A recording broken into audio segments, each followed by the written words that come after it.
first of all, would like to thank Professor Yoko Kato, of course, who is our mentor, and she always gives us help to organize this kind of meetings for young neurosurgeons.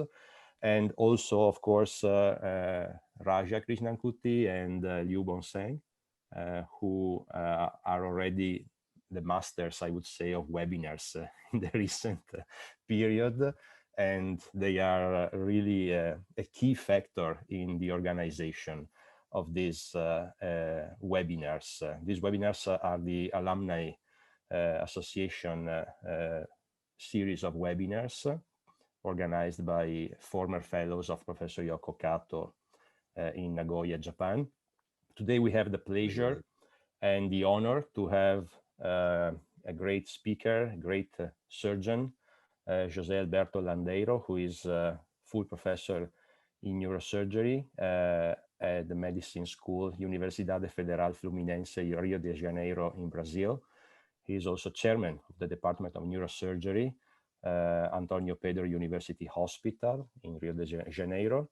He is chairman of Skull-Base Committee of WFNS, and he is former president of the Brazilian Society of Neurosurgery and former president of Brazilian Skull-Base Neurosurgery Society. So I think we have a very prominent neurosurgeon today.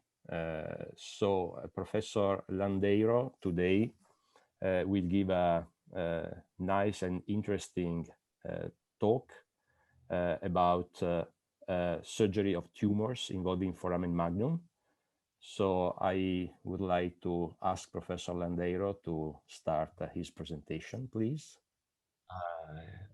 I'll pick up my lecture and share with you, okay? Yes, thank you.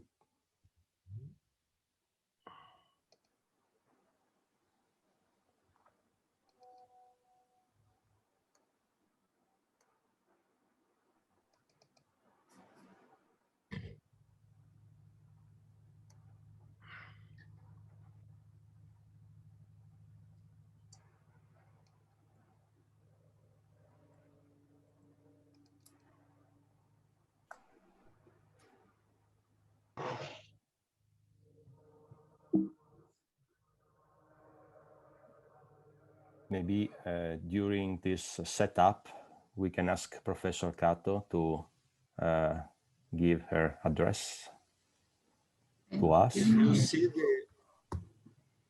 Are you ready? Yes. We cannot Did you see my slide? No, not yet. Maybe not yet. Not yet. You have to share your screen. There is a green button on the Zoom. You can press that green. Yeah, green button. Let's so.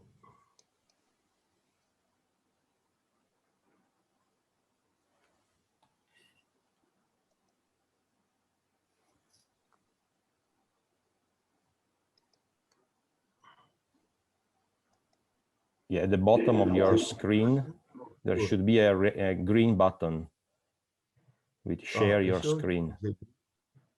The green button is here? Yeah, at the bottom of the Zoom window. The Zoom window? Yeah. Oh, share screen. Share screen. Okay. Yeah. Can I enter full screen? Yep, sure.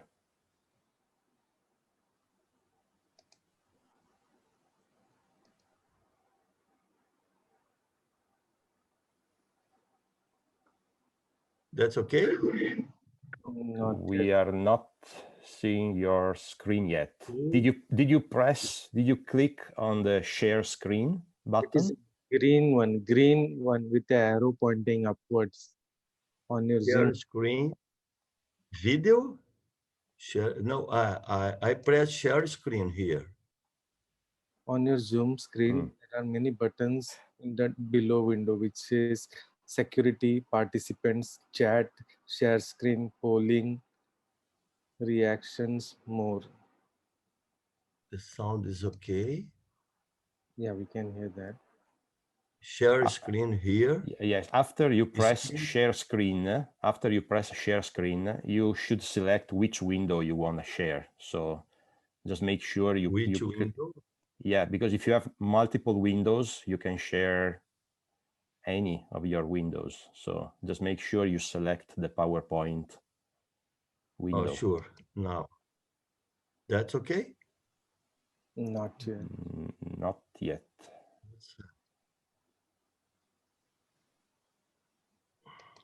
Look, I press share screen. Share screen. And my presentation in PowerPoint is here. It's completely open. Completely open. Totally That's open. strange. I press share screen again.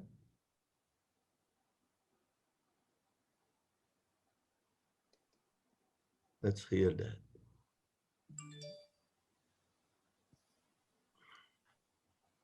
Share screen. Oh, sure. Maybe Is okay? now, wait. Yes, now we can see. Perfect. Oh, sure. Good. Perfect. Perfect. Thank you. Oh, sure. Can you go to the first slide again, please? First one. Yes.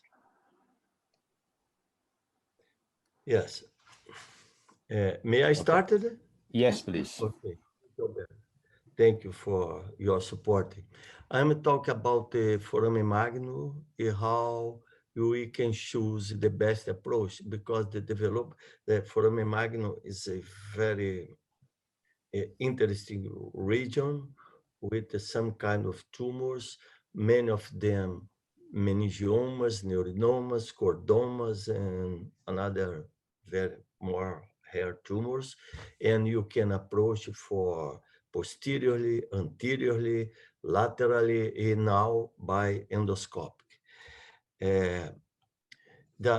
It's good to remember the last time in Tianjin, is a picture during a fantastic dinner and then a fantastic times in Tianjin. And I remember the practical course with the Professor Vladimir Benezi here, our friend from Complications from India, Keki to Hell. That's wonderful times. I never forgot this time. Bom, the foramen magnum is a bony channel formed anterior by the lower third of the clivus, anterior arch of the atlas, odontoid process, and laterally by the jugular tubercle, occipital condyle, and lateral mass of C1, and posterior by the lower part of the occipital bone and posterior arch of the atlas, and the two first intervertebral discs. As you can see here, the foramen magnum is in generally is a oval shape, and the formatus of the foramen has exertion large influence when you choose the approach, because sometimes when you have a horizontal diameter bigger than vertical diameter, you can approach the tumor more easily than when we have a oval shape foramen magnum. And foramen magnum gives a passage to the vertebral arteries, to the lower cranial nerves, to the branches of the vertebral arteries, some venous plexus, and the bulbomedullary junction, which means the tumors in this region compress very vital structures, and the management of this tumor required some strategies, started with how to choose the best approach to remove this tumor. The choice of the surgical approach depends on the shape of the foramen, and then again, if you have a horizontal diameter bigger than vertical diameter, is more easy to remove a tumor without so much drilling of the condyle and some lateral structures in the foramen magnum. The position of the tumor in relation to the vertebral artery. Everybody know the position of the tumor. If the tumor is above the vertebral artery, the tumor invading the cranial posterior fossa. If the tumor is below the vertebral artery, the tumor is preferentially stay on the spinal channel, and which means this tumor is more easy to deal than the tumor who invade in the cranial fossa. The traditional approach, the approach nowadays, the classification proposed by Bruno and George is still alive and very important for us. All the tumor can be classified in intradural and intra and extradural. Most of the meningiomas are intradurally.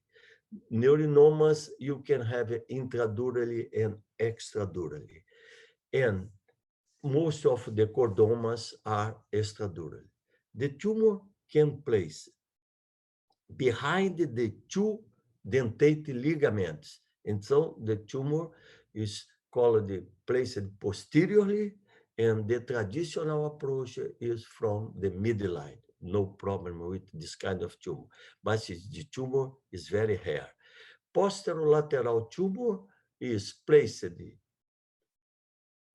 anteriorly to the dentate ligament, or if stay anterior to two dentate ligament, is the tumor classified as anterior tumor.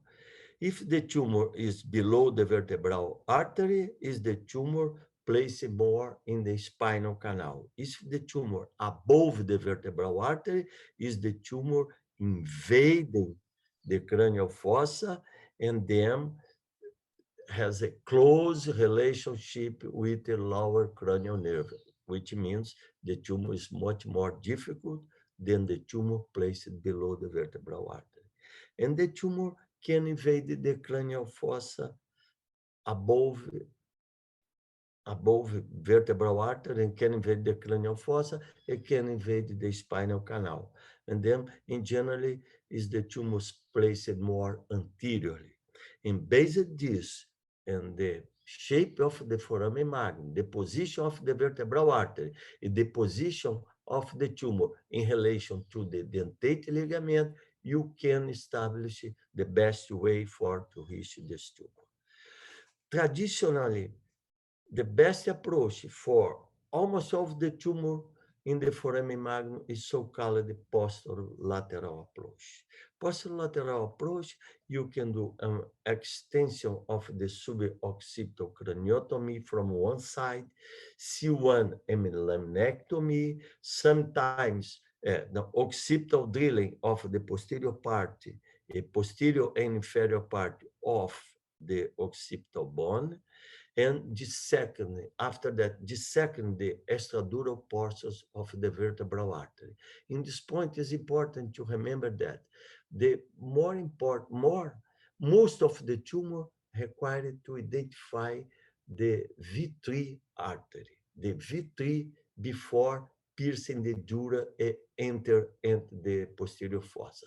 C2 sometimes, most of the times, is not necessary, but you must know the V2 is way between the C1 and C2 and cross both transverse foramen before enter in the out channel in C1 lamina.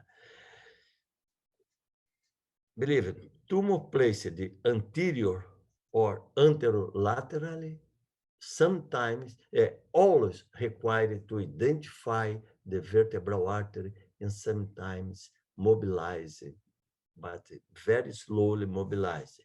Most of the times, in most of the meningiomas and neurinomas, I never did two make a transposition of the vertebral artery. Transposition of the vertebral artery is not a complication free, and sometimes you can use it in some chordomas cases who involve the vertebral artery. The big advantage of the posterolateral approach, you don't need to retraction the cerebellum, you don't need to mobilize any part of the central nervous system, and you can have a vertebral artery control. As you can see here, the posterior approach consists in cut in the suboccipital midline craniotomy, and you can reach most of the time place it posteriorly. As you can see here, is the tumor, the patient placed in concorde position. Look, the tumor is posteriorly and displaced a little bit laterally, and I did a midline craniotomy from the inion to C6, open, did a posterior craniectomy and posterior craniotomy, and the tumor were totally removed without any problem to the patient. But sometimes you can go laterally, and laterally you can stop before the C1, C0 joint, or sometimes you need to drill in small or parts of the condyle.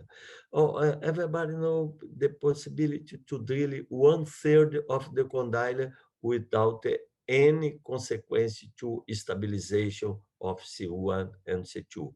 But more 1/3, almost a half part of the condyle, you can have a serious problems of the stabilization. But believe me, in meningiomas, in neurinomas, I never remove more than 1/3 of the condyle.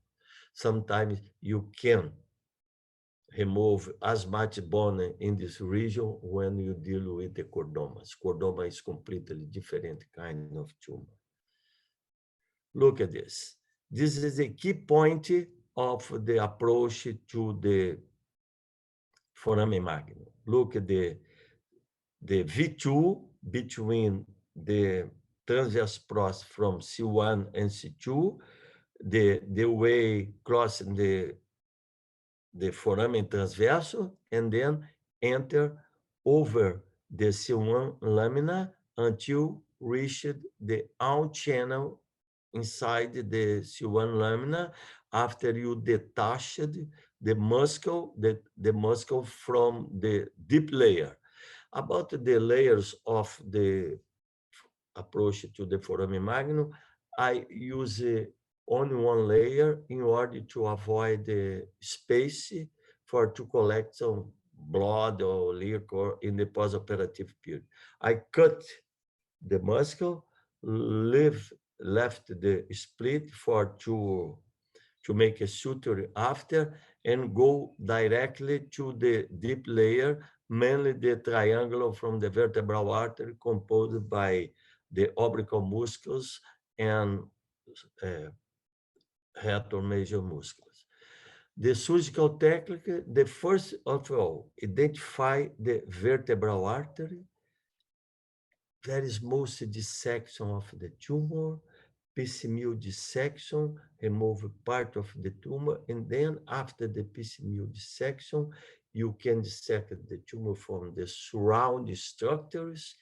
And I always say, in the final part of the tumor, who place it more close to the midline, you must be careful with the anterior spinal artery. Nobody remember the anterior spinal artery in foramen magnum tumor, but if you stay placed on the midline and close to the spinal cord and close to the vertebral artery, you must remember the anterior spinal artery. If you stay in the subarachnoid space between the tumor and the subarachnoid, you never have a problem with the anterior spinal artery. But sometimes for identify and to have a more good image and more control of the vertebral artery, you can drill part of the occipital condyle like this, and then after remove this part, you can gain more space for to enter in the cavity, and you can have the vertebral artery. Leave the artery there, cover with some gelatin sponge, and if necessary, you can mobilize the artery before or after open the dura. Another point is, sometimes I use to say these words, avoid over using the bone drilling, but if it's, do it if it's necessary. If it's necessary to remove the tumor without mobilization the brain structures, and if you need, drill as much as possible, because you can correct sometimes after surgery, or even do surgery with the small plaques, with the bone, and you can use another colleague for fix the vertebral junction after the surgery. But if you remember, if you need to drill for to have a good control of the vertebral artery and enter in the cranial cavity without the mobilization of the central nervous structures, please do it. Look at this. This is a good situation for approach the foramen magnum tumor. I use it to start open the dura until maybe from C1, little bit below the piercing of the vertebral artery, and cut the dura parallel to sigmoid sinus. And you can see the vertebral artery when enter in make a piercing in the dura, is the way is below the C2 and crossing but 11th cranial nerve. The surgical steps, you can use a sit position, you can use a concord position according to the type of tumor. In general, I use a 3/4 prone position. The head is a little bit rotated. Be careful, you don't need to rotate the head so much, because you can have a difficult to identify the vertebral artery when to rotate the head so much. And another important point is, be careful when you flex the neck, because some tumors place anteriorly. If you flex the neck so much, you can compress the brainstem. Logically, with the monitorization, you can avoid this kind of surprise. But even under the monitorization steps, you can have, remember always about, don't need the fixation, don't need the flexion the head so much, because you can compress the brainstem against the tumor. Look at this, after removal, after the suboccipital craniotomy, and generally below the sigmoid sinus, you don't need to show all the sigmoid sinus, and don't need to show all the transverse sinus. You need to stay close in order to have a good image of all the posterior fossa from one side. Look, after remove the bone, you can see here the vertebral artery. You can see here the vertebral artery covered by the gelatin sponge, and it's always the image. You can see here the cerebellum the amygdala, the tumor, over the tumor, the 11th nerve, displaced the ventral, displaced the cranial, the bulb medullary junction from the other side, and then you can work in the subarachnoid space, make a piecemeal, and remove the tumor totally without any problem. And as you can see here, is a tumor placed more anteriorly. Apparently, the tumor gives way to you. The tumor can be removed totally from posterolateral approach, but look at this. The tumor is so much anterior, and then I can expose all the vertebral artery. I can mobilize a little bit the vertebral artery, and you can see here the jugular. You can see here near, close the jugular bulb, because we can go more anteriorly. And then in this part, you can make a little small transposition of the vertebral artery for me enter anteriorly to the vertebral artery and close it to the jugular foramen to reach this kind of tumor. Look at this. Look at this sigmoid sinus is close to the jugular bulb. Look at the jugular vein and the vertebral artery, and then you can mobilize from medially or can mobilize for lateral and remove the tumor as much as possible, as you can see in the slide before. Look at this again, the jugular bulb here. You can look at how the vertebral artery is so close to the jugular bulb, but it's very rare we need to do this approach for meningiomas. Look at this. Another case is the tumor, logically, is the tumor is an anterolateral placed situation. The tumor is above the vertebral artery and below the vertebral artery. Is the tumor in position, in park bench position.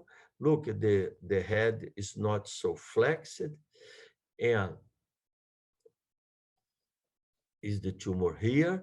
The approach given us the same image for almost all the tumor. Look, the cerebellum, hemisphere is cerebellar hemisphere, is the amygdala, the tumor, the 11th nerve, the bulbomedullary junction, is retracted the dura from outside. Look at the vertebral artery after remove the tumor. Is the tumor were totally removed. And it's much important to say when to have the tumor who invaded the cranial fossa, the tumor stay in close contact with the lower cranial nerves. The possibility of this patient were submitted to gastrostomy and tracheostomy in the postoperative period, because in some patients developing a neuroplaxia of the lower cranial nerve, and then you need to do the tracheostomy and gastrostomy until completely recover of the function of the lower cranial nerve, as you can see in this kind of patient. And you can see here the bony windows without any problem with the C1 and C0 joint. Is another kind of the tumor. Look, is the tumor is placed more anteriorly, but is the tumor a small part of them invading the cranial fossa, but most of them, this tumor is placed on the cervical spine, as you can see here. Look, and here I need to drill part of the condyle. Look here, after remove, you can see here covered by gelatin sponge, the vertebral artery. Look here, the traditional traditional posterolateral approach, and far lateral approach until to find the condyle and some drilling of the C1 and C2 joint. After remove this bone structure, expose the vertebral artery between C0 and C1, you can see the cerebellum, the brainstem, the tumor, C2, and branches from C1. And you can see here, look at the C2 raisins, C1, and the brainstem, and you can see all the structures without you can work without the retraction of it. You cannot to retract the structures from the nervous system like a brainstem and cerebellum, and then you can dissect the tumor.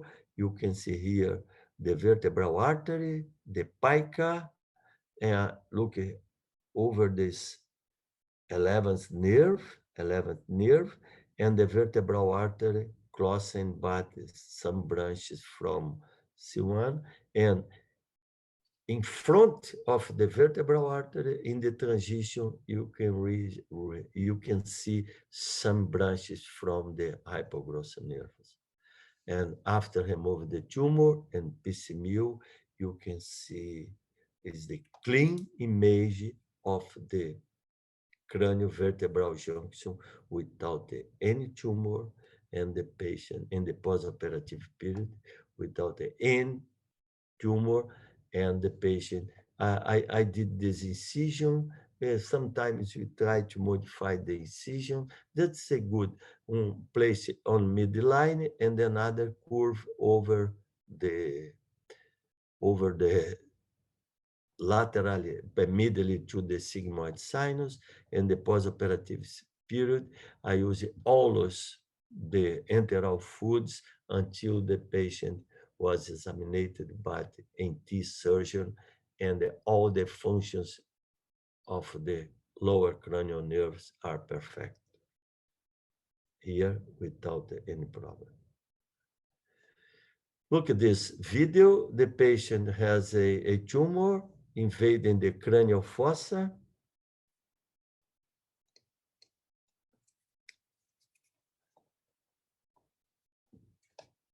Only left shoulder pain, weakness in the last months, the muscle of this region.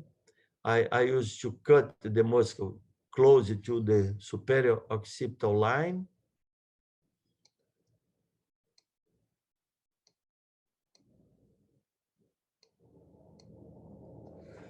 And until the dura.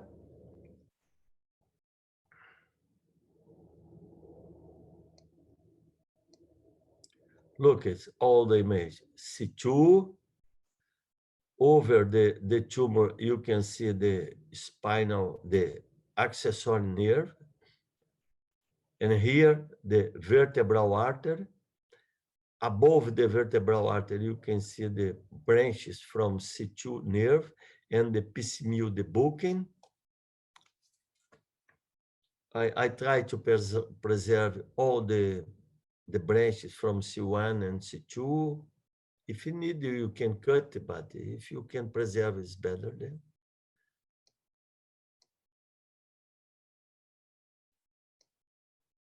You don't need any retractor. And then after remove a good part of the tumor, you can dissect and displace the tumor from the midline and from the cerebellum and from the cranial fossa.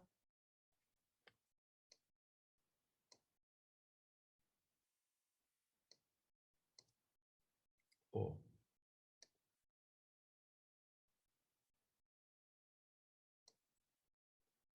Look here, the vertebral artery, the accessory nerve, as you can see here.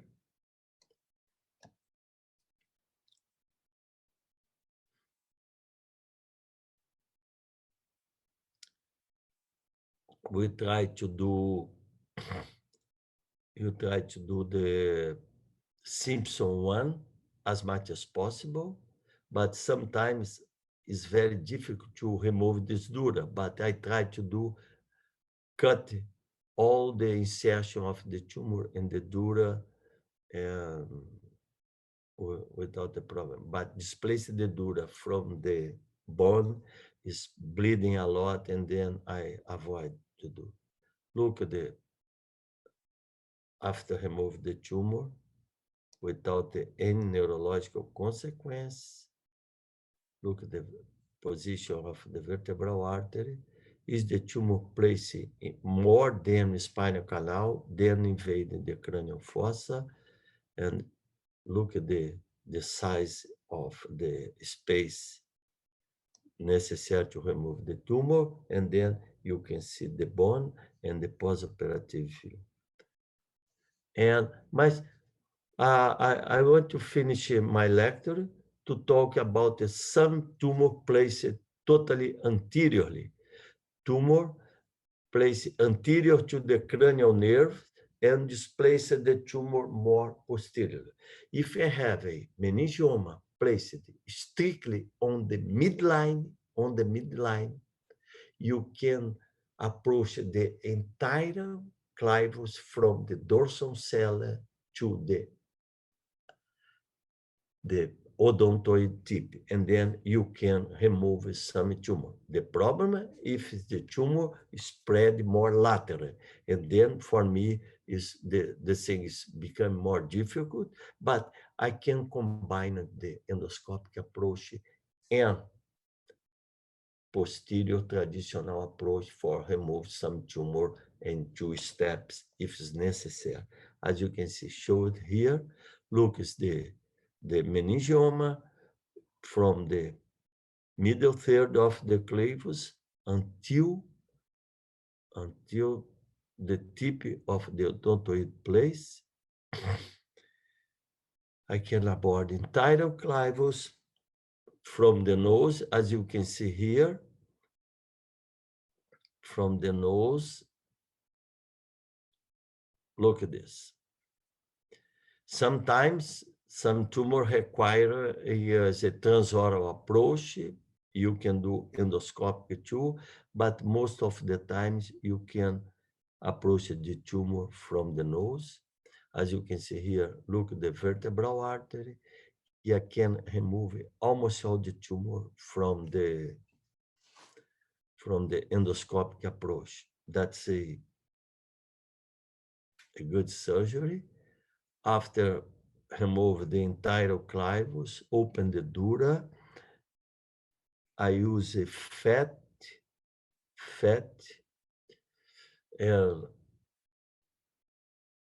fascia removed from the thick, and glue, and put the patient almost sitting during 10 days in order to avoid the fistula.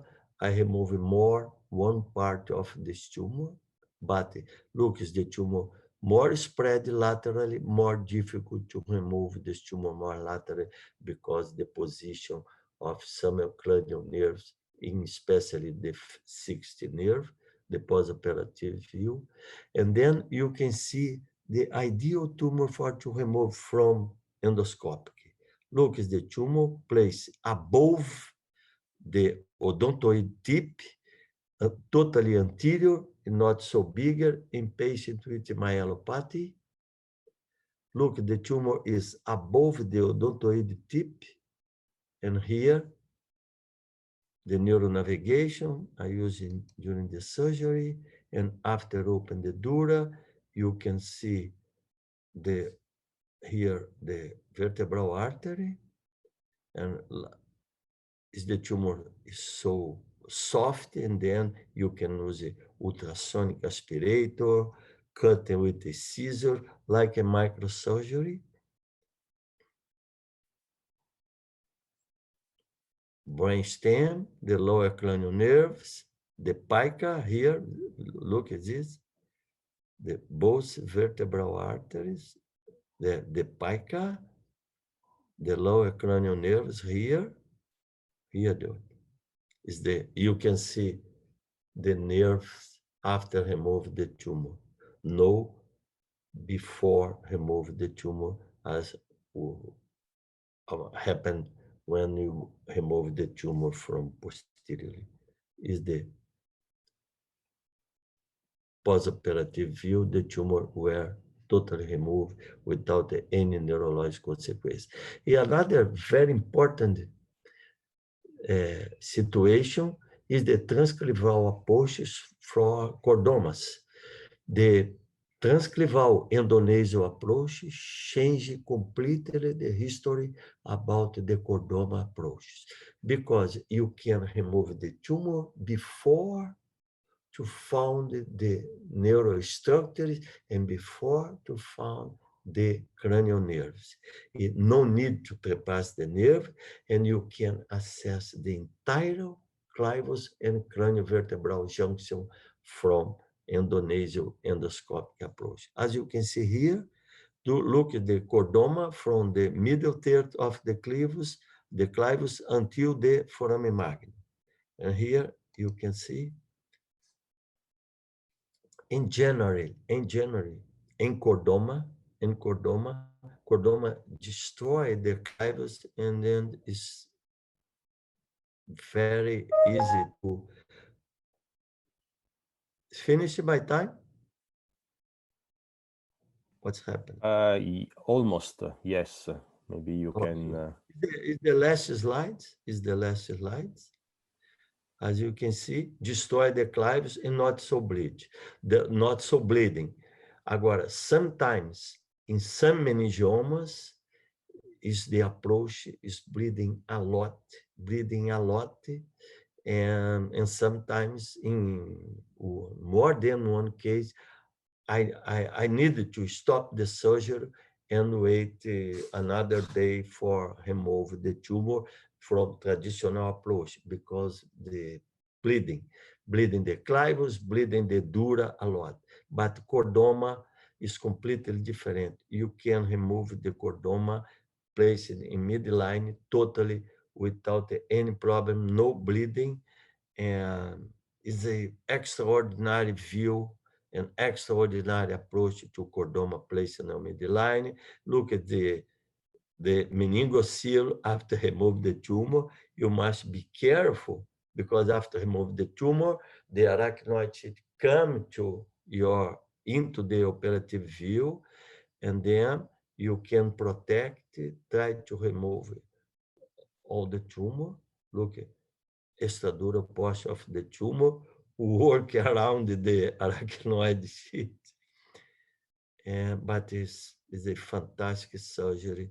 And then you cover it with a flat fascia and glue, and put the patient almost seated during 1 week, 10 days, in order to avoid the fistula. And then I have a small message, and is the philosophy of my teacher, Professor Sami. Be fast with the approach. Don't spend so much time drilling bone. Use your time for the second and remove the tumor from the brain structure for doing microsurgery. Posterolateral approach is feasible for most of the foramen magnum tumor placed ventrally, and can be combined with the other approach. If the tumor growing up, you can combine the posterolateral approach, foramen magnum approach, with the head sigmoid approach, with the posterior petroso approach. Vertebral artery is the key point in the foramen magnum tumors. You need to dissect and to expose the vertebral artery, but most of the time leave it in his place. Most of the time you don't need to transposition the vertebral artery, except in some chordoma cases, or except in some extradural meningioma, or in some tumor who involve and encircle the vertebral artery. Considering nowadays the endonasal endoscopic approach for midline meningiomas, in lower clivus and above the odontoid peg. A is for me, for chordomas, place on the midline on the clivus is my favorite approach, endoscopic endonasal approach. Only a small consideration. I'm working with NT. I need NT because NT reconstructs the nasal cavity, the septum much better than me. I am a neurosurgeon. Então, we work together and then we expose the clivus. And then I started to drill the clivus, open the dura, remove the tumor. But the approach, I work together, the NT.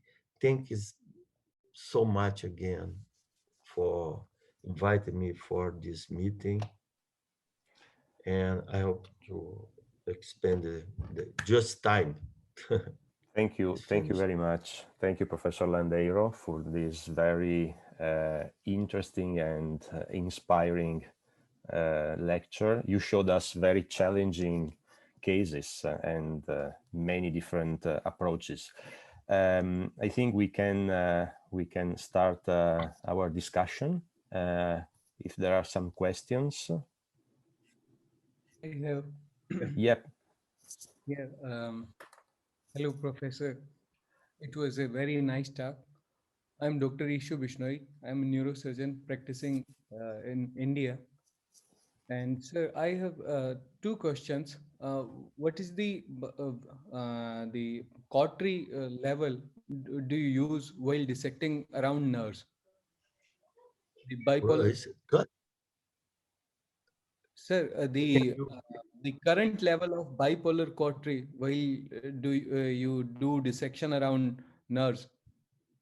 Well, generally, I use a bipolar so lower for piecemeal dissection, In dissection around the cranial nerves, I use a two.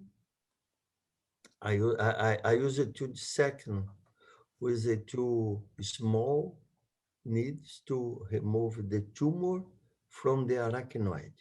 The tumor from the arachnoid. It's very rare to use the bipolar close to the brainstem and to the cranial nerves. I use a suero, as Professor Sam said, water, no fire, water, no fire, water, no fire. And then I pick up the tumor with one hand and I pick up the arachnoid with the other hand, and then I dissect it from the vital brain structures. Okay.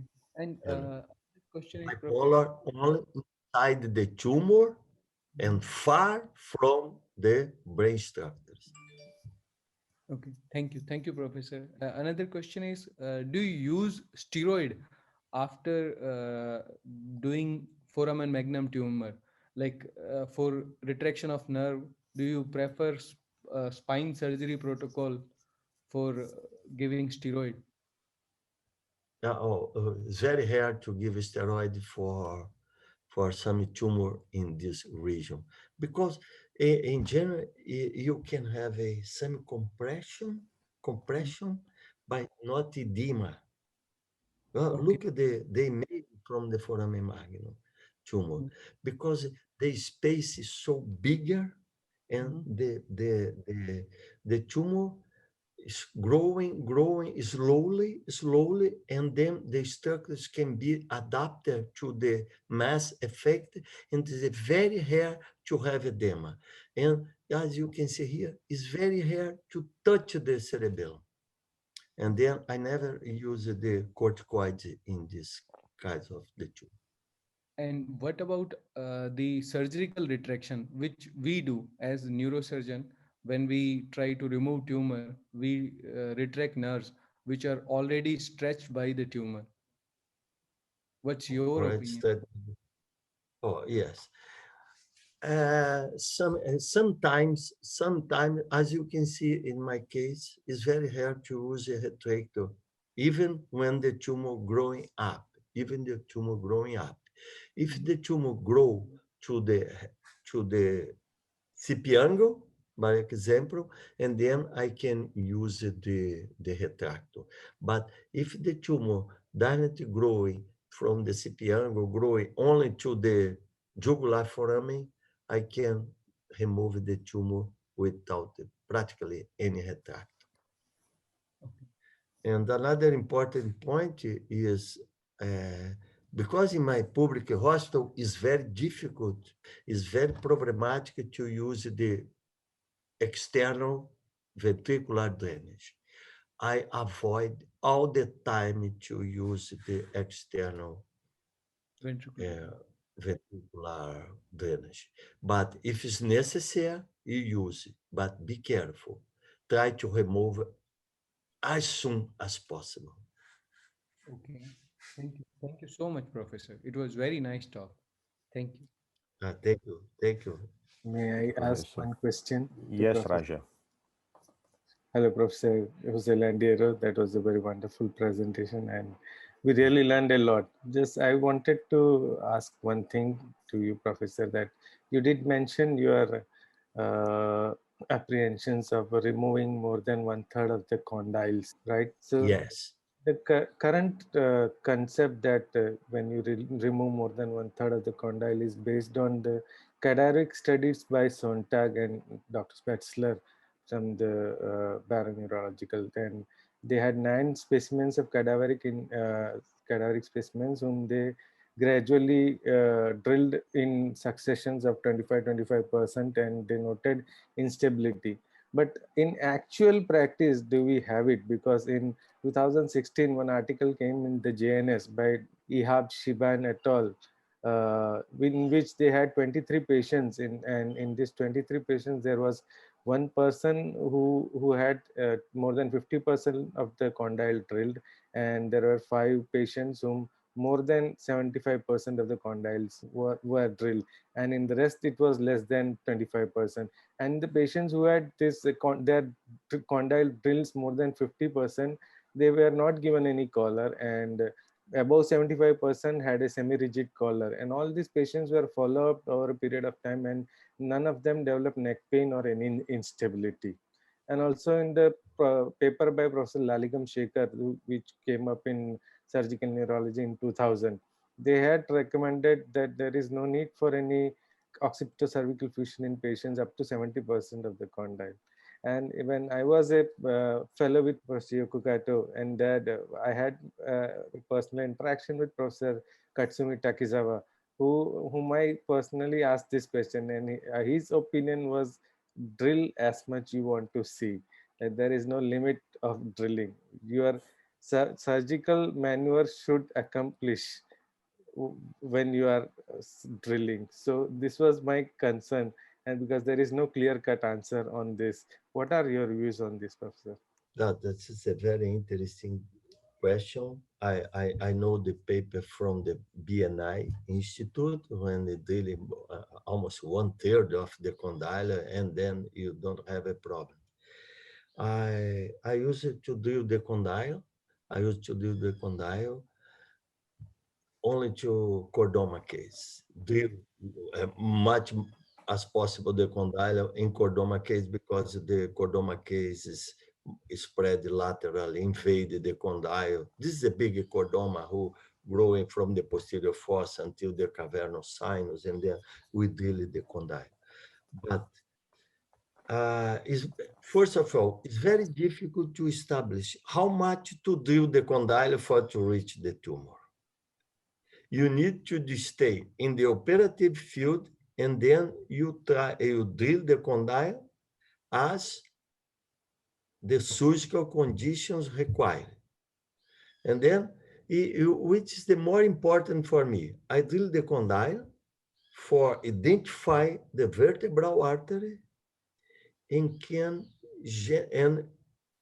gently mobilize the vertebral artery for to reach the tumor below, above, and in front of the artery. But it's very difficult to establish, if you drilling, and then, I drilling almost 50%. It's impossible to. And the history about the hypogrosso nerve. You can drill the condyle until to reach the hypoglossal nerves, and is the reference point is the jugular tubercle. It's very difficult. It's very easy to identify the jugular tubercle in dissection of the bone without the muscle. But in this area of the tumor, it's very difficult to identify the jugular tubercle. But I drill a condyle in order to preserve the hypoglossal nerve, and then I drill it so much as possible, and then I use it to open the dura for try to identify the nerve, for try to identify the position of the nerve, if the tumor allow us, and then I can drill it much more. I did the same maneuver when I do a extradural craniectomy, extradural clinoidectomy, and then I do the same with to identify the hypoglossal nerves. And the Indian school, the people from our friend Go and another colleagues do a fantastic job with the craniocervical stabilization. But I have a dictation to you from Professor Sami many years ago in Sydney, Australia, Professor Cato. Professor Sami, assistant lecturer from me about the foramen magnum, and then I showed the case when I drill the condyle, I drill the condyle, and Professor Sami asked me, "Oh, Landeiro, why to drill so much the condyle?" And then I answered for him, "Professor, because I know only one man on the world able to remove this tumor without drilling the condyle." And then he's open, big smile, and then I say, "You, Professor," and then finish the questions. Yes, because That was very interesting. is a typical from Professor Sami. Thank you very much, Professor. What about the neuromonitoring? Do you usually do monitoring for this kind of surgery? Yes. Look, Alberto, in private clinic, first of all, almost 9% of my cases were operated in the public hospital, because everybody know in Brazil we have a 20% of the population with private insurance, and 20%, and 80% of the population depends on the public hospital. And in the public hospital, monitoring of the surgery is not easy. Some cases is possible and some cases not possible. I can't divide. If I have in the same week a acoustic neuronoma surgery and the foramen magnum surgery, I must choose for one case. I understand. But it is yeah. So it's an organizational issue. But in general, you would suggest to use monitoring in these cases. Sorry. I show you on the first of all one case monitorized, but nice. I need to choose which the patient. Unfortunately, to select. Yes. Any other question? Thank you very much for your nice presentation. Can you hear me? So just I want to ask some part of the Asia, sometimes not only the midline tumor, but also the other places is some endoscopic approach is getting popular. So what about in your territory, in your place? Yes. In Brazil, we have the endoscopic approach started with the NT neurosurgeons, NT, and together neurosurgery in São Paulo. In Rio de Janeiro, I started to develop the the endoscopic approaches. And then now endoscopic approach is very popular in Brazil, mainly to pituitary surgery, to sellar region, and some people's use it to approach some chordomas placed on the midline.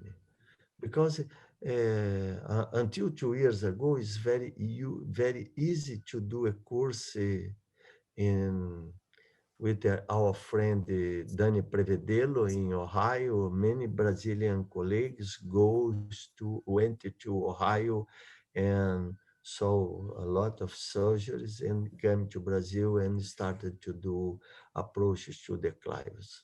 But I think there is a large space for to remove it. Mainly on the midline, Ms. Cato. Midline is a good place. More than to chordoma than meningioma, because some meningiomas, as I said, bleeding a lot and is very difficult to remove. But the meningioma placed strictly on the midline, not so big, you can approach it to the endoscope too, regardless the nasal palatine line. Nice. Thank you very much. Any other question? So if there are no other questions, I want to thank again Professor José Alberto Landeiro. Thank you very much for your presentation and for answering our questions. And hopefully we will meet again soon in person somewhere in the world, like we did in Tianjin. Yes. After August, probably after August. Yeah. We have to be patient still. Good health.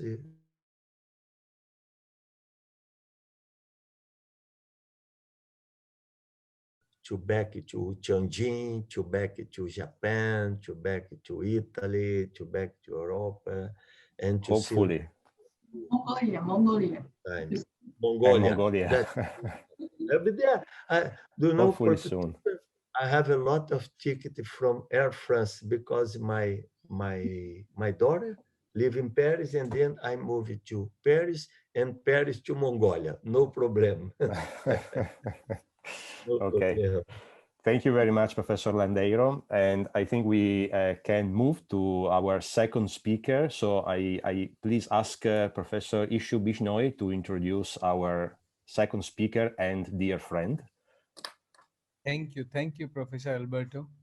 So I would like my dear friend Dr. Tushit Mewara to present his topic, and we both were trained in neurosurgery from JB Pant Hospital, India, and he was a fellow from Bantane Hospital in 2016. Dr. Tushit Mewara has published more than 10 neurosurgery papers as author and co-author, and attended 22 conferences and presented in them. He is a unique hybrid neurosurgeon who does clipping of aneurysm and also do endovascular methods to treat aneurysms. Currently, he is working as consultant neurosurgeon and head of endovascular neurosurgery at Shelby Hospital, Ahmedabad, and he has keen interest in stroke treatment and endovascular management of aneurysms and AVM. So I invite our dear friend Dr. Tushit Mewada to present his presentation on blister aneurysm treatment and horizons. Thank you. Good afternoon, everyone. It is very nice to be on this ECNS webinar. And again, good evening, Professor Yoko Kato. Thank you very much for giving me this opportunity to present my work here. And, it is very pleasant that one of my best friend and colleague is introducing me here. I will be presenting on the ruptured blister aneurysms and the management, what we can do or what we do here in India. Okay. So I'm presently working in Gujarat state of the India. It is my own state. I was born here. And I am working in Ahmedabad, which is a very beautiful city, with also a part of the UNICEF's Heritage City project. Where I work is Shelby Hospitals. In Ahmedabad, they have total 2 hospitals. Both are more than 200 bedded hospitals, and I work as a chief endovascular neurosurgeon here. I have one senior colleague working with me, who is also has a very good interest in cerebrovascular surgeries. Now we directly jump to the blister aneurysms. Hello. I'm audible. Yeah. Yes. Okay. Basically, I'm not saying anything else. That's why. Okay. So blister aneurysm or blood blister aneurysms were first, the term was coined by Takayasu et al. In 1988. They account for 0.3 to 1% of the total intracranial aneurysms. And out of that, around 0.9 to 6.5% of usually present as a ruptured intracranial aneurysms. Most common site for these aneurysms are supraclinoid ICA, MCA, ACOM, basilar artery, and PCA in the descending order. These BBAs or the blood blister-like aneurysms have a very different kind of the characteristic that defy or that make them different from regular secular aneurysms. Like they are hemispheric and broad-based appearance, a lack of the identifiable neck originating from a non-branching site of an artery. They are highly unstable. Morphological changes on the short-term angiographic follow-up. It might sometime happen that within 1 month they might change the appearance, and fragility and tendency to regrow and rupture, which is very much dangerous as such. And we enter into the pathophysiology. These aneurysms are, as you can see in the first figure, they are different from a secular aneurysm. That is the second one.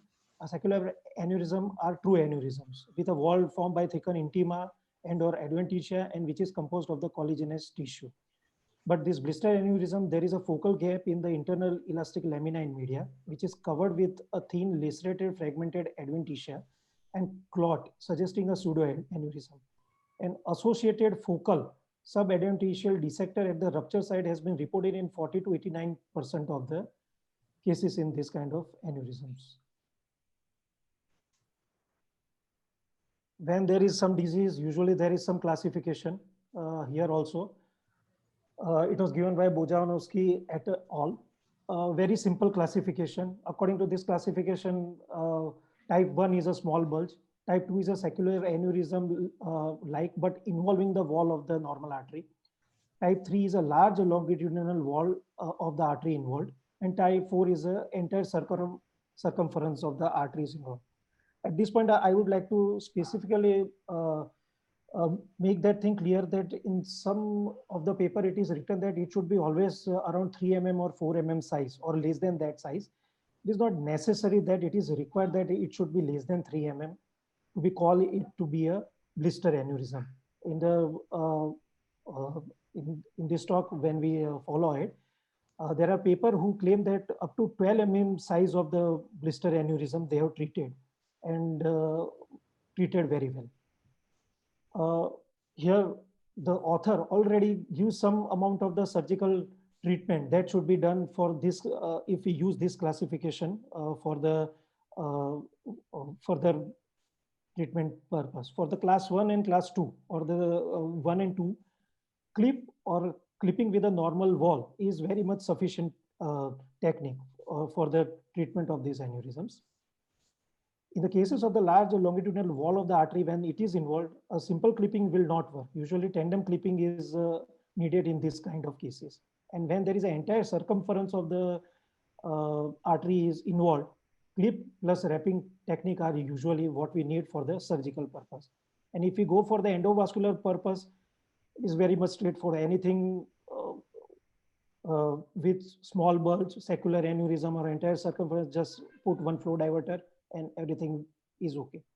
Second is when it is a secular aneurysm and with involving wall, stent plus coil or FD. That can be chosen according to the operator choice.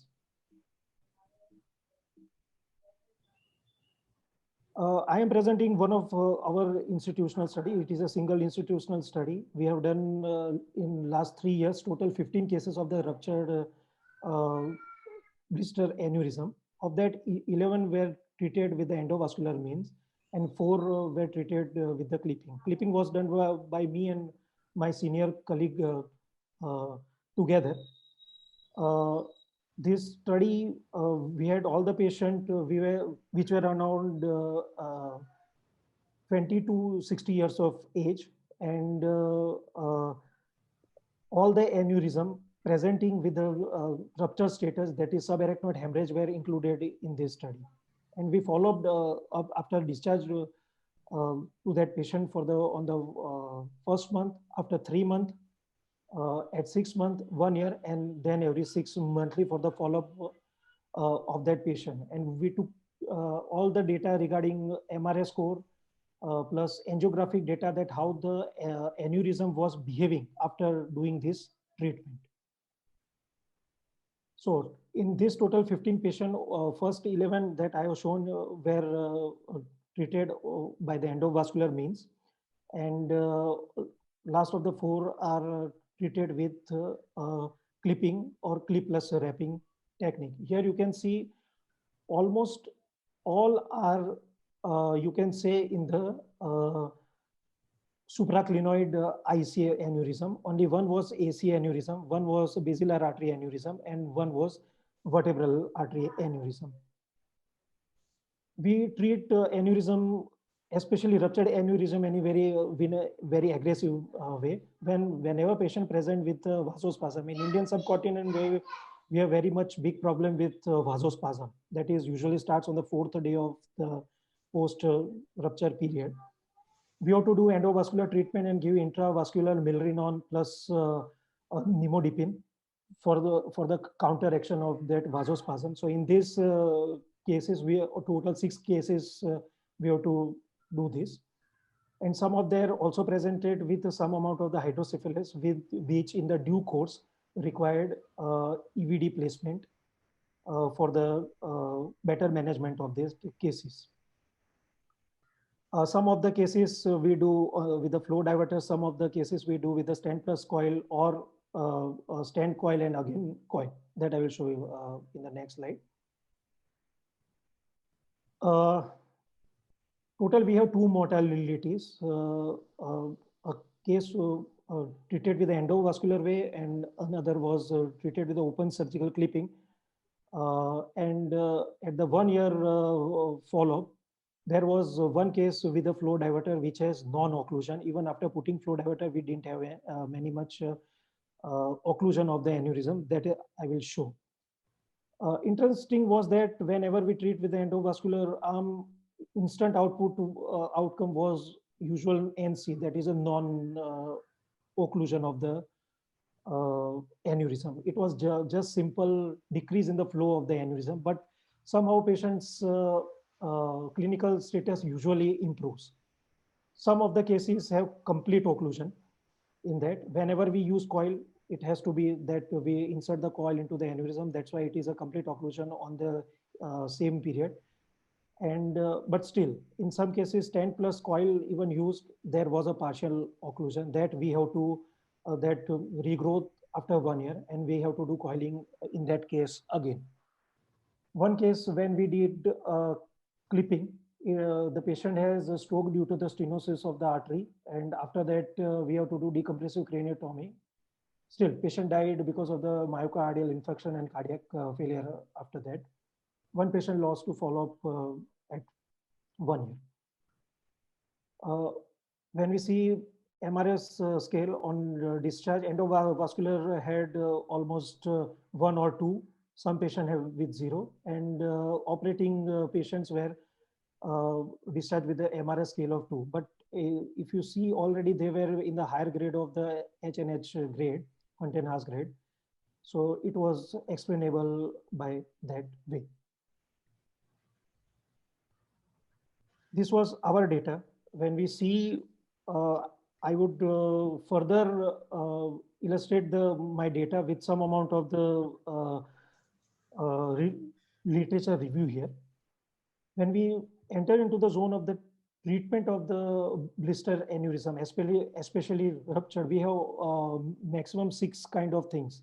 That is, one is a direct clipping or suturing of the aneurysm. Second is a clipping after wrapping or clipping after suturing. Third one is strapping with or without bypass, whenever there is a distal part of the circulation is not maintained with regular flow from the artery.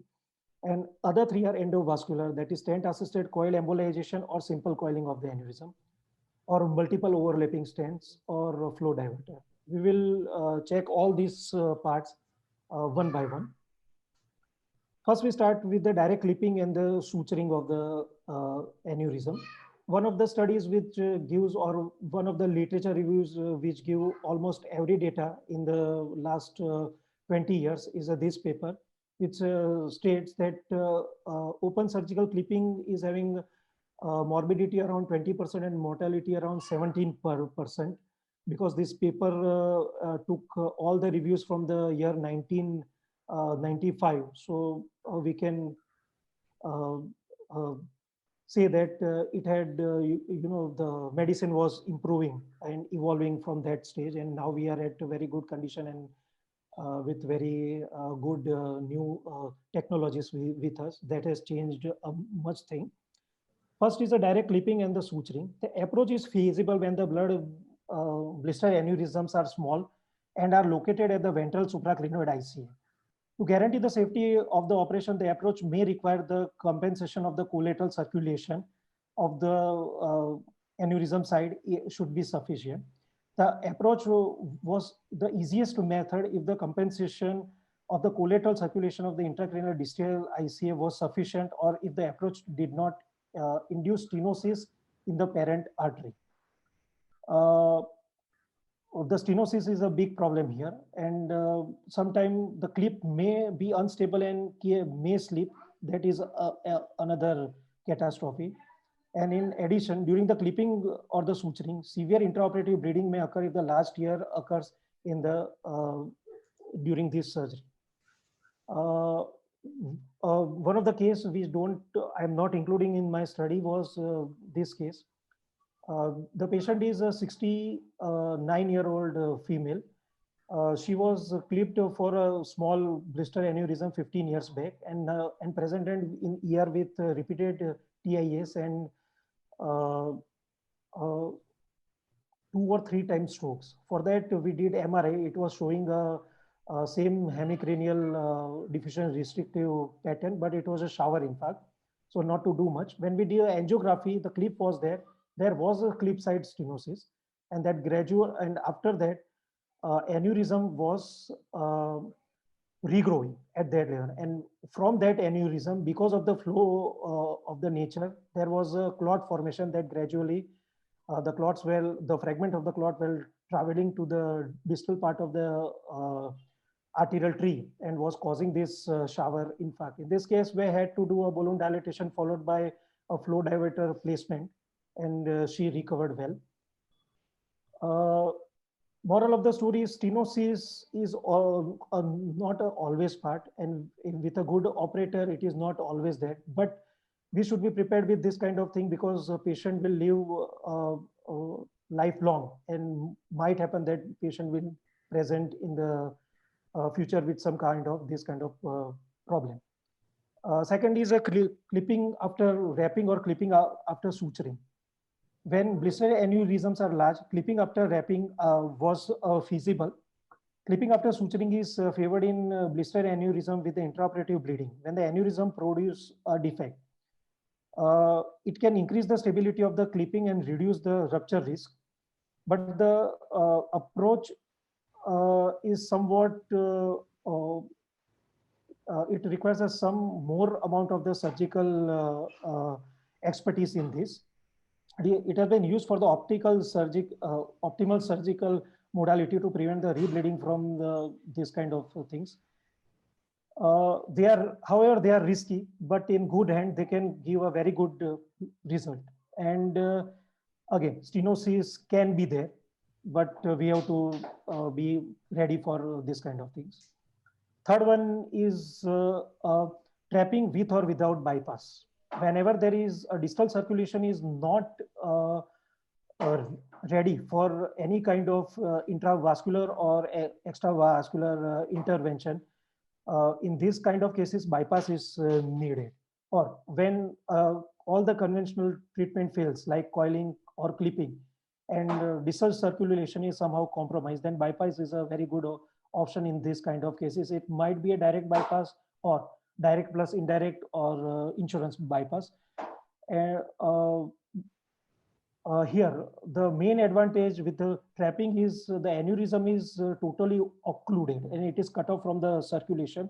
So there is no chance of the regrowth with that. And but it is a complex technique mastered mainly by Japanese neurosurgeons and European and part of American neurosurgeons.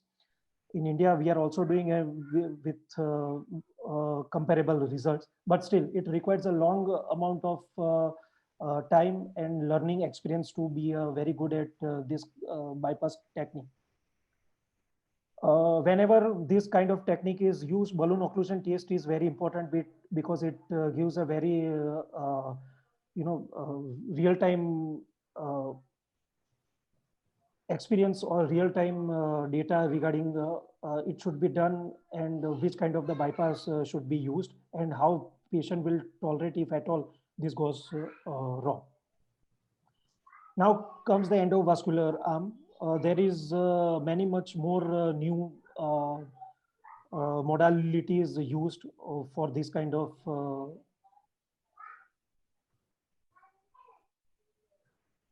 for the endovascular wing. Hello. Yes, we can hear you.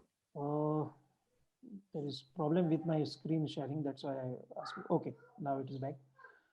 So these are the two papers which give a very good idea and very comprehensive idea regarding the endovascular arm. Conventionally, it was treated by just coils, followed by it started with the stent plus coils, and after that multiple stent, and now it is almost like a criteria from 2017 that flow diverters are doing great in this regard. If we talk about the coiling first, usually coiling whenever is done, they are usually in the later stage when aneurysm has already been stabilized, clot has been stabilized, and the coil can be retained into the aneurysm. At that stage, it gives the very beautiful results.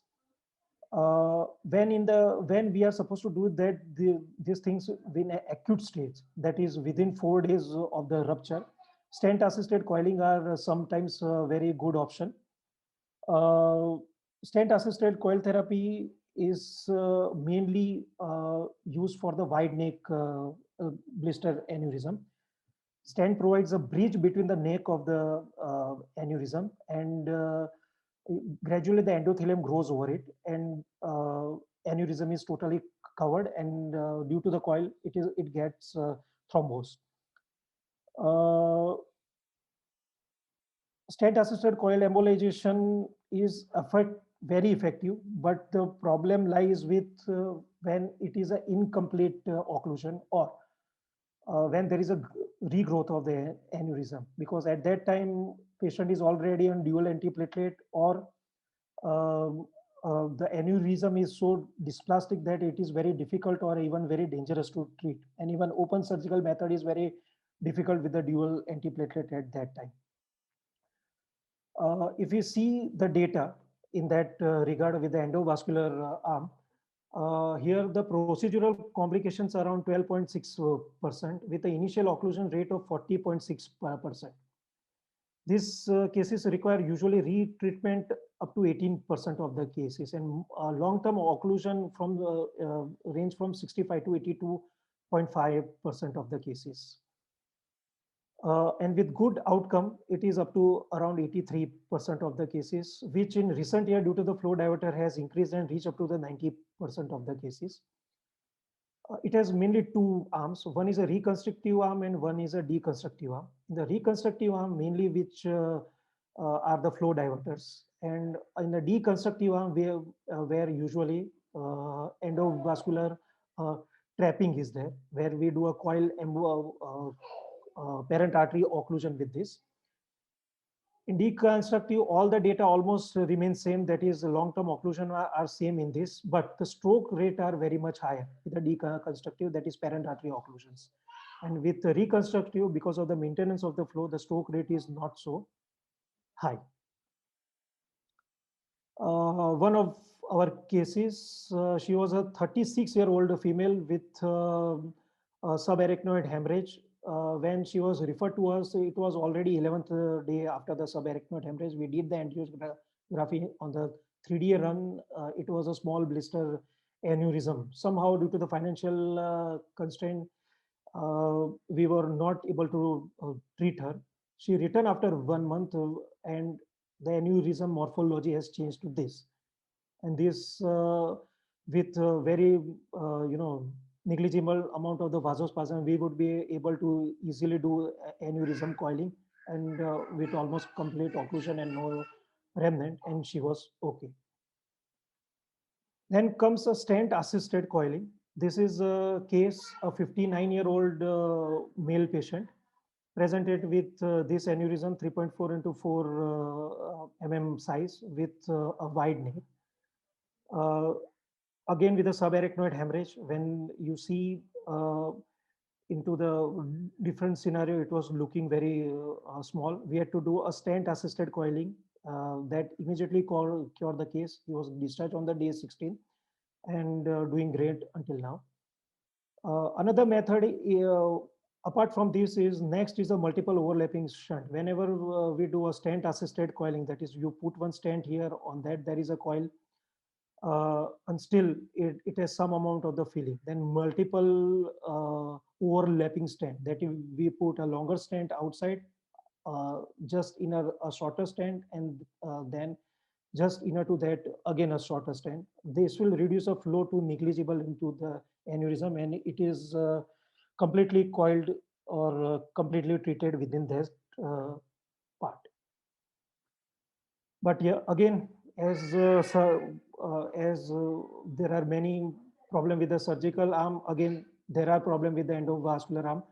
This is a one patient, that is patient number, I think so 11 of our case. 10 number, that supraclinoid ICA blister aneurysm. We did a stent assisted coiling. Everything was good, but still there was some amount of the aneurysm left. In the follow-up after 6 months, when we saw was a growing aneurysm. We have to treat that aneurysm again, do the coiling, and the patient was okay after that, and follow-up was good. Now comes the flow diverter. Since 2011, there is immense development in this flow diverter, you can say department here now.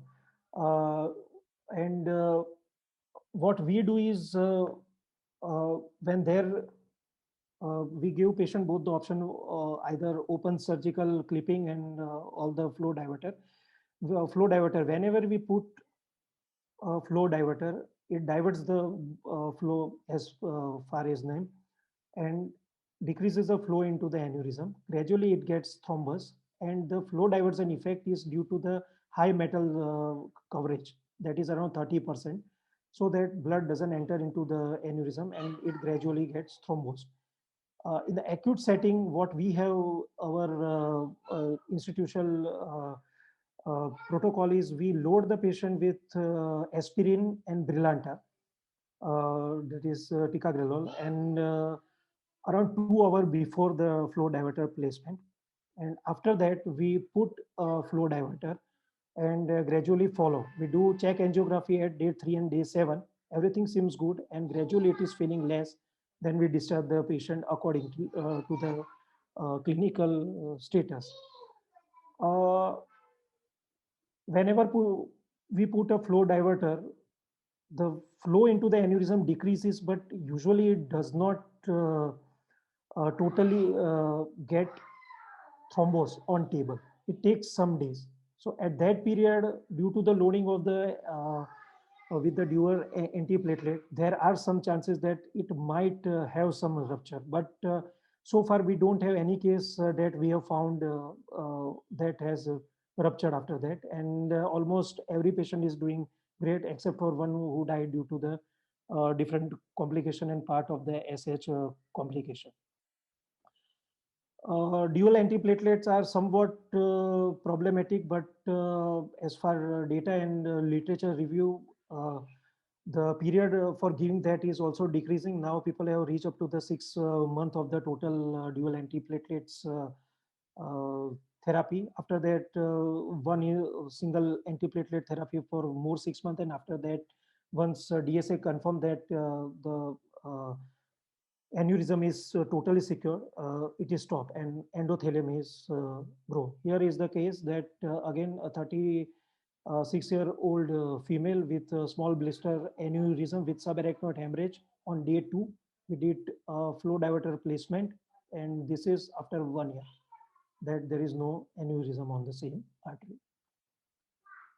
Again, a second case, 56-year-old male with supraclinoid blister aneurysm, flow diverter placement, and this is at the end of the 6-month angio. It is almost gone, and patient is doing well.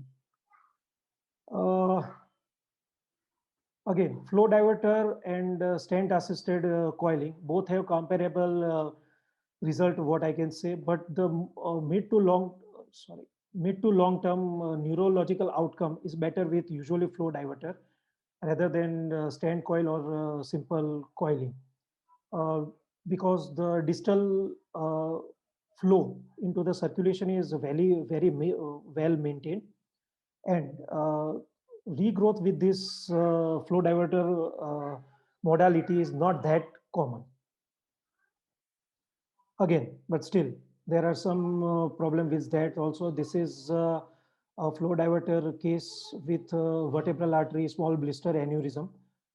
We put a flow diverter in that case, 60-year-old female. At the 6 month, you can see the flow diverter. There is very good opposition. There is no endoleak, nothing else. Still, it is there. So this is just immediately after putting the flow diverter, and this is after 1 year. And still aneurysm is there, flow diverter is there, and patient was on dual antiplatelet, now is on single antiplatelet. As such, patient is not having a new or any other neurological deficit, but it do happen that this case, by seeing this case, that flow diverter are not a final and always a dependable solution in this scenario. As such, blister aneurysm with the rupture cases are very less in number. So doing a large number of the cases, or I think so, pulled data from different institute would help in this regard. That can be considered in this regard for giving a proper answer for this. For the conclusion, either do surgical, do endovascular, do combine, whatever. It is purely operator dependent choice. Also, patient's general condition and also a financial status in the countries like India, where the patient has to pay every penny out of his or her pocket. In that regard, you have to choose your arm to treat this thing. But in conclusion, I would say that if direct clipping is easily available, can be done with minimum morbidity, it should be done. And if patient can be kept for some later state and with less amount of the vasospasm, then endovascular simple coiling would be best. Otherwise, after that, all the techniques, that is wrapping with clipping or trapping with bypass or even flow diverter placement all require a large risk benefit in regard to the patients and should be weighted according to for the patient's benefit. Thank you for a kind attention. Any questions? Thank you, Tushit. Very, very nice presentation. I think you discussed a very, very challenging disease because blister aneurysms are a very challenging disease, and treatment, of course, is controversial. If I might start the discussion, in my opinion, of course, unruptured blister aneurysms are very different from ruptured in our choices of treatment. I feel that unruptured, the best treatment for unruptured blister aneurysms should be probably endovascular.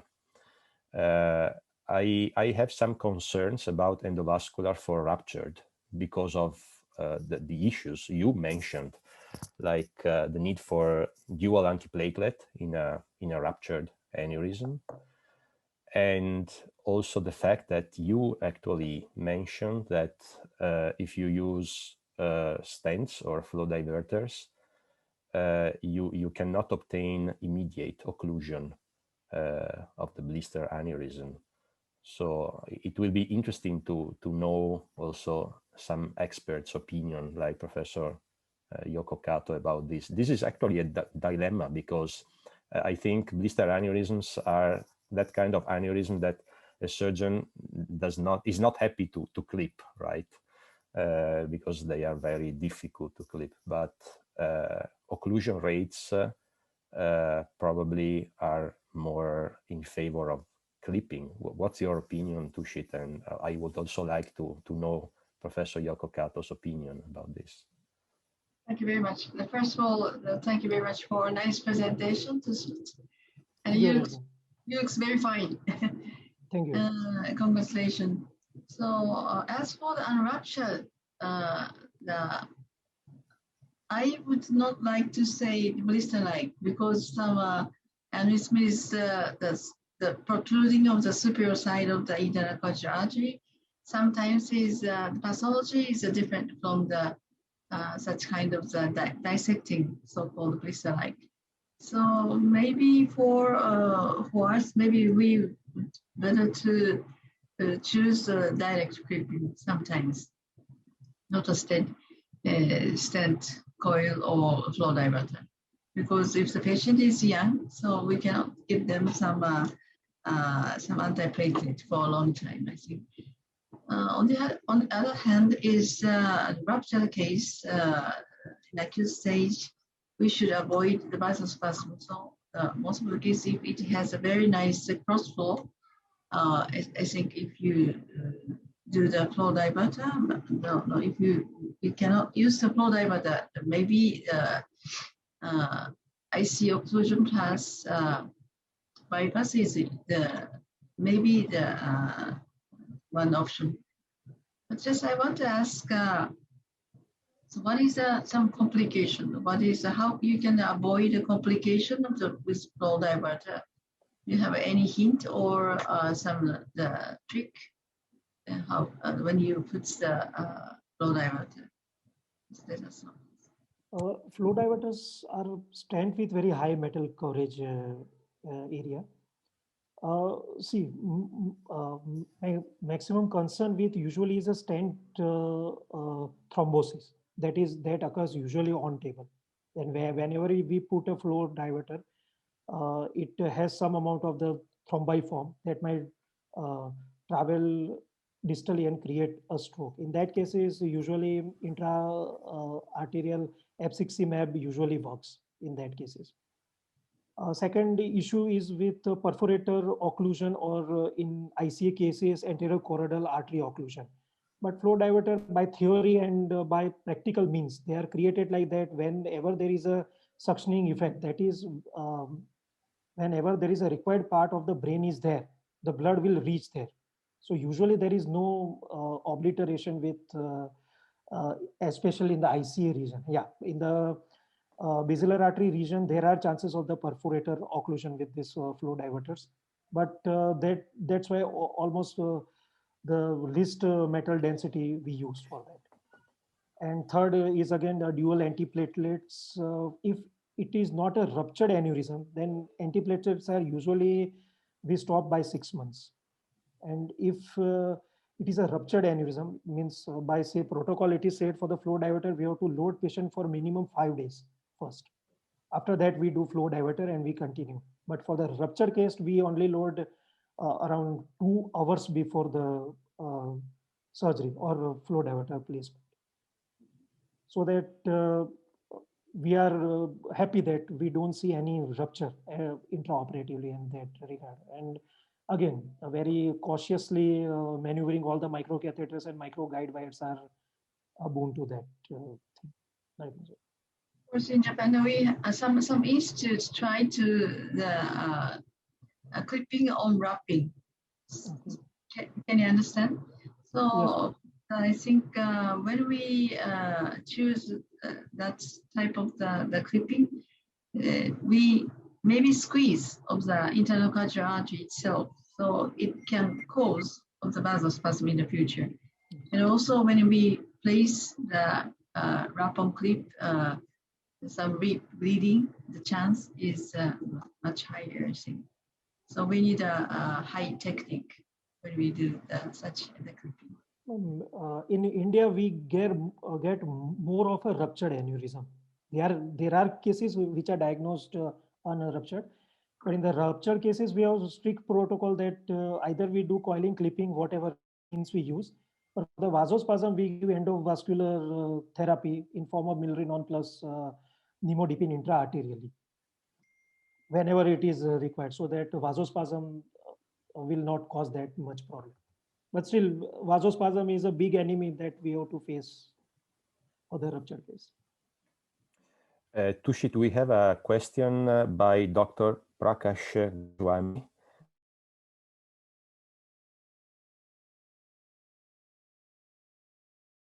Yeah, eluting stents. Yeah. For the neurovascular procedures, we don't have as such drug-eluting stents until now, or no FDA approval is there.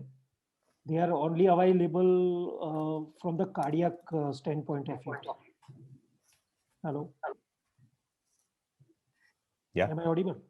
Yeah. Okay. We can hear. Yeah. So basically, drug-eluting stents are only cardiac stent available. We don't have in the neuroendovascular area these stents, which can help. And again, drug-eluting stent has nothing to do with the coverage. It just decreases the rethrombosis rate because of the drug elution. It is not that it will cover more. Yeah, you can ask for the covered stent, which were initially available, now discontinued due to the problem with great amount of thrombosis. Mm-hmm. Okay. I think we have Dr. Iti Chai, Sakarun Chai, who wants to ask a question. Iti? Thank you very much, Dr. Tushis, I appreciate your work so much to have many cares for blister aneurysm treatment. I have 2 questions for treatment strategy in your series. For the first one, do you have another criteria to prove this aneurysm is a blister aneurysm? Because just only morphology on angiogram or on CTA, I think it's maybe it's not enough, because it's some area, especially in dorsal wall ICA, because in that area, it is the high chance to form about the blister aneurysm, but the configurator of aneurysm is not like a typical of blister. It has some breadth, it has some neck.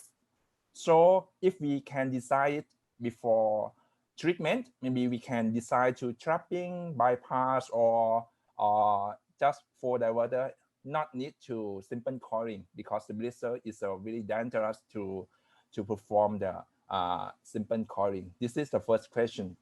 For the second question, do you have an experience to use the coil embolization with flow diverter? Because in the theory, the only simple stent is cannot have the metal coverage, even though you use multi-layer stent, because the number of the metal coverage is not equal of the flow diverter. Maybe in my experience, I use the gel techniques. Just partially deploy the flow diverter, and just I put some coil, partial coil in the small bitter aneurysm. Then I just complete to deploy the flow diverter. Because in this technique, I think it's to make sure this aneurysm is increase further thrombosis, and the flow diverter can have a function very well in the future. Maybe the rebate of aneurysm is very low. Okay. Thank you. So I will start with your second question first. Yes. Again, I said I am working in India, so flow diverter is costing much more than any stent here.